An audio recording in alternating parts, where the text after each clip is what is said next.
Peggy 16.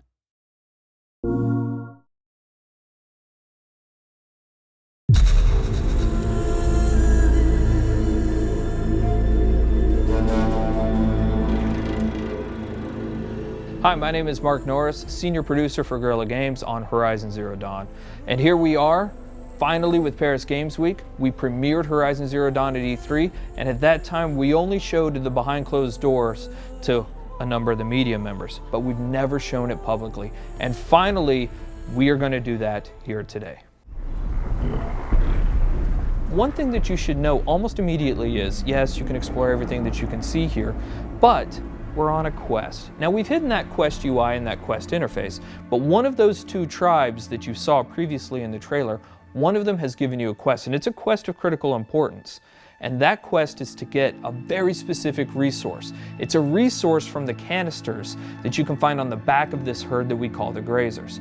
Now, why do you need this resource?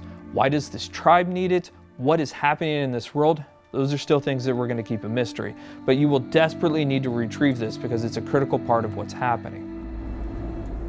As you're looking at this screen, for the very first time, you're going to notice some of our UI or our HUD elements. Now, the art on this isn't exactly final, but you can start to see how the game is really starting to creep into what we're doing. You can see in the top middle part of the screen that there is a compass. Now, we've hidden our quest markers and our quest objectives, and we'll talk about a quest here in just a moment, but you can see a compass certainly denotes an open world style of adventure.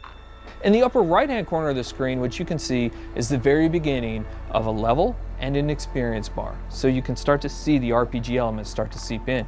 In the lower left hand corner of the screen, you can actually see our health bar. It's unusual, it's painted like an arrow. Some of the tribal influences are certainly coming into the UI and HUD, and even though the art's not final, you can expect that those tribal influences will stay. You've seen a number of locales inside of the trailer for Horizon Zero Dawn. You've seen some desert, you've seen some snow, and of course you see here the forest. And currently Aloy is crouched in what we call some stealth grass or some tall grass.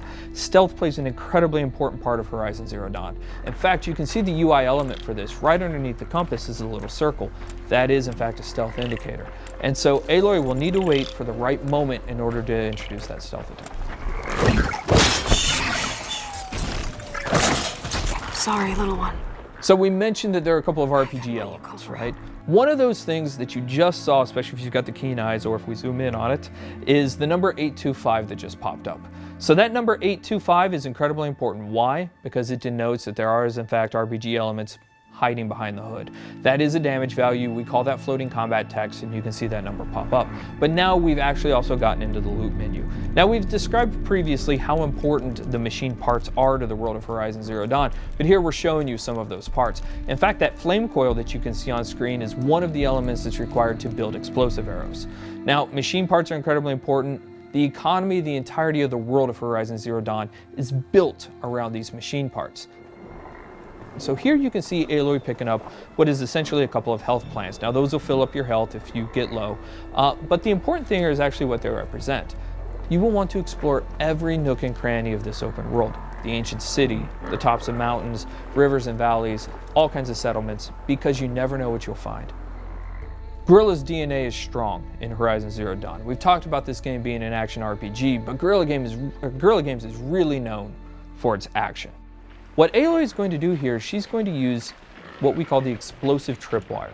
And that is really used as a trap. It can be used as a defensive countermeasure, but it's mostly used as a preventative measure.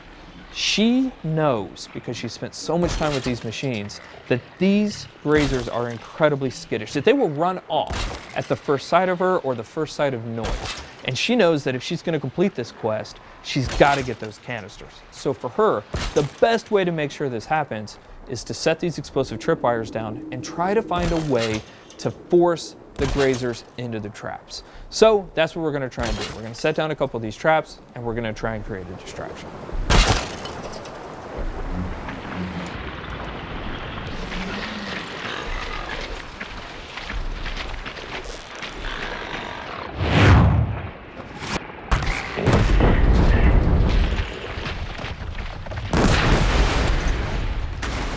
The machines in Horizon Zero Dawn do have herd-like activities. And here we have a species defending itself, these Grazers allowing a couple of them to stick around to fight Aloy.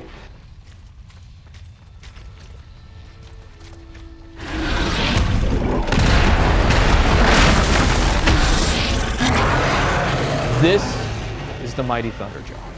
One thing that you will immediately notice is the size differential between Aloy and the Thunderjaw. The Thunderjaw is 24 meters long and it's 10 meters wide. It has 93 destructible armor plates, each with its own health value, and it has 271 animations and 67 VFX. It has 12 attacks, it's 550,000 polygons. And so what we're taking a look at here is actually some of the strategic and tactical elements of a fight that Aloy will want to think about when she gets engaged with the Thunderjaw. So we're going to take a look right here at the fact that there's actually some weak points on the Thunderjaw. As you're taking a look at the leg here, that orange muscle that you can kind of see underneath there, that is also a weak point. If you're able to hit that, you're able to do 4 times the amount of damage that you would ordinarily do. Now the question is, how would you actually take off that armor plate? Now we give you a couple of options there, but the best option is to use the machine itself. So we're taking a look at the disc launcher right now, and you saw earlier in the E3 trailer that you can shoot off the machine. You can shoot off the disc launcher, but you didn't know why we did it. The reason why we did it is because it takes a lot of arrows to knock off a Thunderjaw's armor plate. But if you can knock off its disc launcher, you can pick the disc launcher up and use its own weapons against it, and that's one of the best ways to take down the Thunderjaw.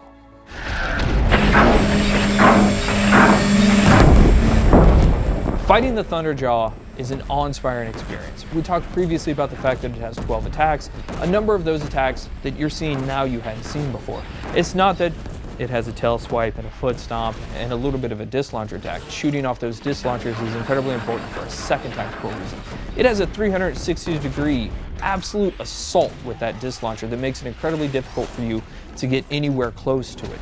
So you're going to want to take off those disc launchers. But if you are, you'll notice now it still has a railgun and a mouth laser.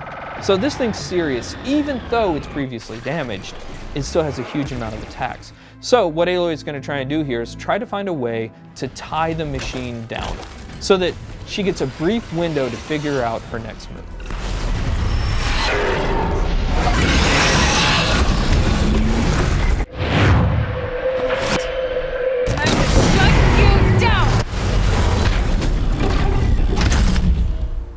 So that was the playthrough of the behind closed doors session of Horizon Zero Dawn. We cannot wait to show you more. We're going to show you something brand new and something huge next year. Thank you.